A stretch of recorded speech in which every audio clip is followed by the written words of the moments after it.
Welcome, crowd of people. How you do? Hope everything good. I hope you enjoy the season of goodwill.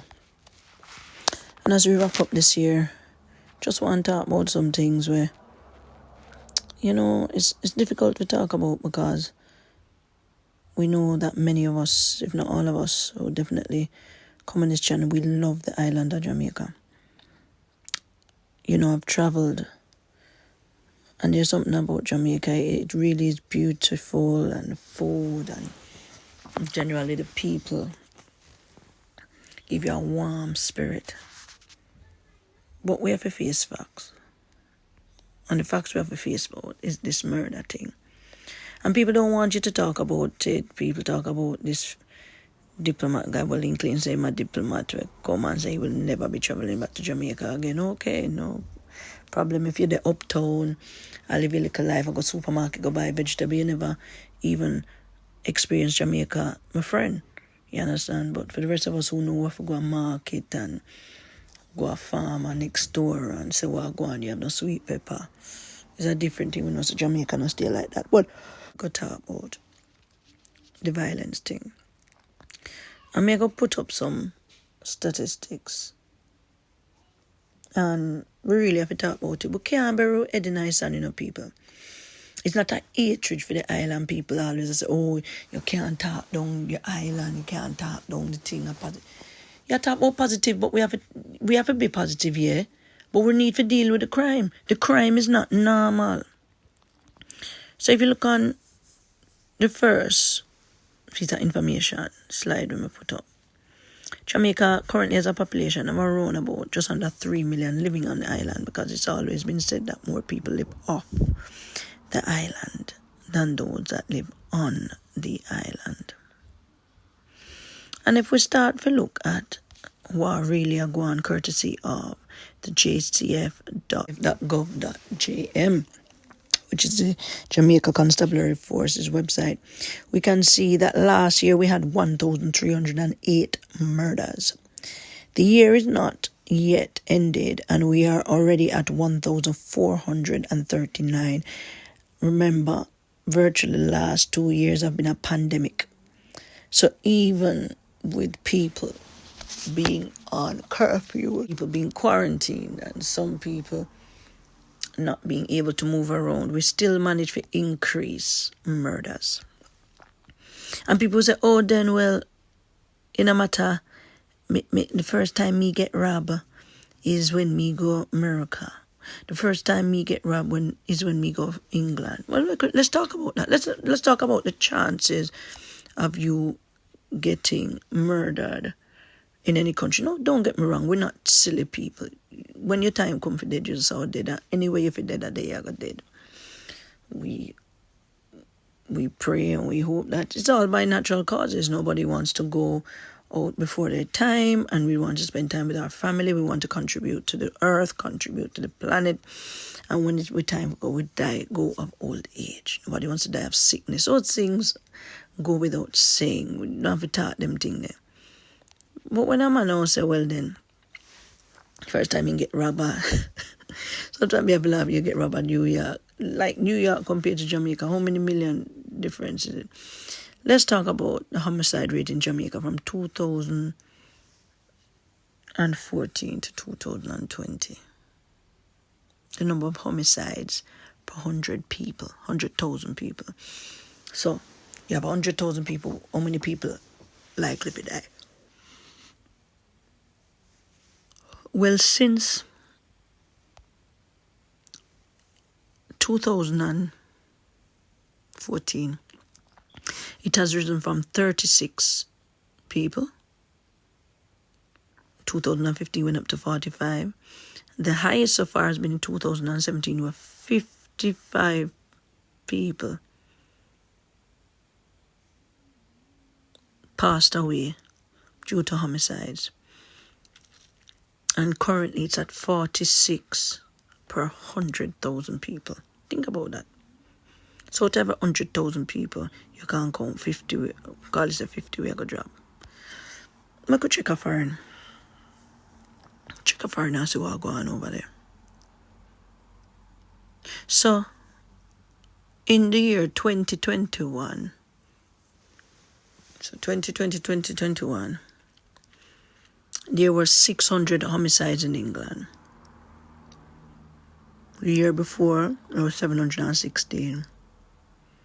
So them have come down. I could see how much people live in England, and you'll find that it's over 60 million. So under 3 million in Jamaica to over 60 million in England.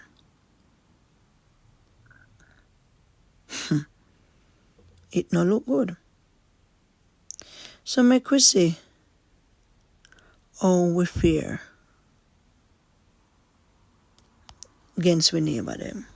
Well, it coming like we have a whole problem in the whole South America, Caribbean thing. Because the murder rate in South America, well, worldwide, but it's just that South American and Caribbean countries come up top. So out of 100,000 people, and this is the most up-to-date information, El Salvador, 82.8 murders per 100,000. Then you have Honduras with 56, Venezuela, same thing. Even U.S. Virgin Islands, whenever I ever notice a U.S. Virgin Islands, which, depends which island you go, seems to be a cool place, but obviously they too have problem with murders because we have 49 per 100,000. Now here comes Jamaica riding in with 47. Even it appears to be higher than South Africa. Well, who knows? Is that we don't know if everything is being published. What may I say is for an island with less than 3 million, we shouldn't even appear upon no list. We shouldn't even in the top 100. And this is what we need to address, people. We can't bury our head in the sand and talk about all the great things that happens. We have great athletes. We are brilliant academics. We have brilliant infrastructure, courtesy of the Chinese. That's a whole power and different story. But we can see developments in the island. We are not doubting that. But what we are talking about is the safety. When you touch down, tell me if you feel safe. And that one will comment in the box below. When you reach a Jamaica, do you feel safe? We know how me feel, but how you feel when you touch down. You call everybody and say, yeah, come. How you move when you go down. And for people who are returning residents or native to the island, our approach might be a bit different from those who are visiting the island. For a visitor to the island, you go up on your Juta tour bus straight to the hotel. It's phenomenal. And it's really is a wonderful experience.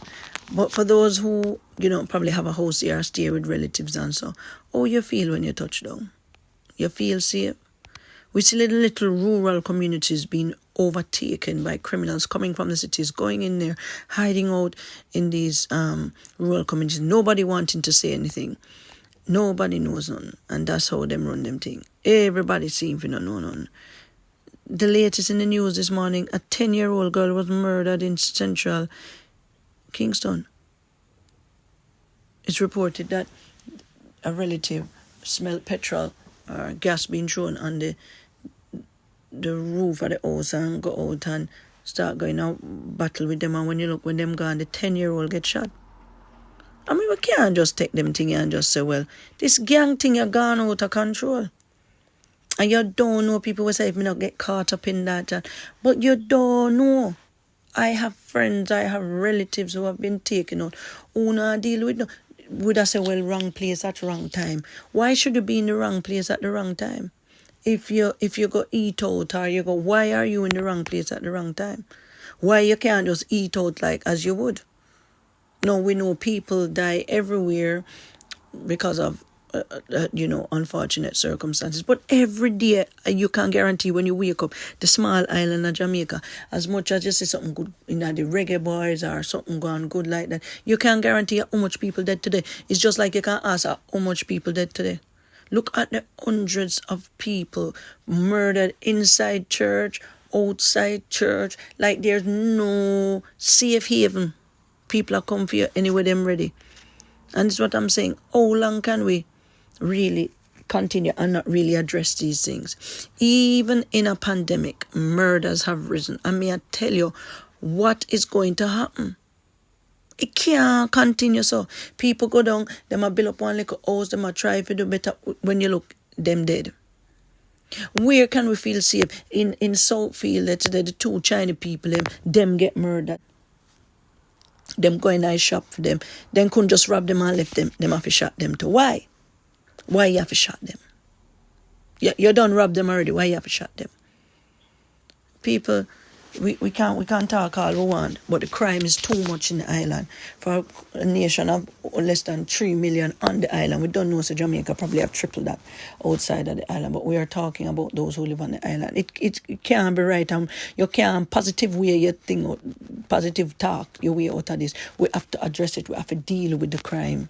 We can't make it a comfort zone. It can't be just you go down there and then the court that have to do one different show with the court case. Them are long out for years on top of years. All we do a lot of litigation over fight for land and them something. But what we should be in uproar for, we should be mad about. We are not. When a man can order a man neck cut off in a church and that's okay, and next you just walk in a church, shot the lady, and we just with Jamaica, we just talk about it for 2 minutes and then we just talk about something else. And we never address the issue. If me give you something exciting to talk about, does that take away the wrong that was done? We love all our athletes and we love what them are doing. We love the notoriety and the recognition that they are given. Bless them all. But at the same time, them are do them hard work for build up the island, for put up a good reputation. And when you look, that is now spoiled by the continuous gun and war going. The people that do documentary at Jamaica, like say some bad man land differently, them a come here, oh bad, and all these documentaries on the war zone, the wickedest gangs in the world and all that kind of thing. Why that should be applied to Jamaica? Why is that something that we want to be a documentary about for the island? People, like, share and subscribe. But may I tell you, say, my heartful, leaving 2021, it's a shame that without the year done yet, and no doubt before the year done tomorrow, how many more people are going to dead a morning? And we need to address it. It's too much. Bless up yourself. Big up yourself. One love. Keep safe, no man. Blessings.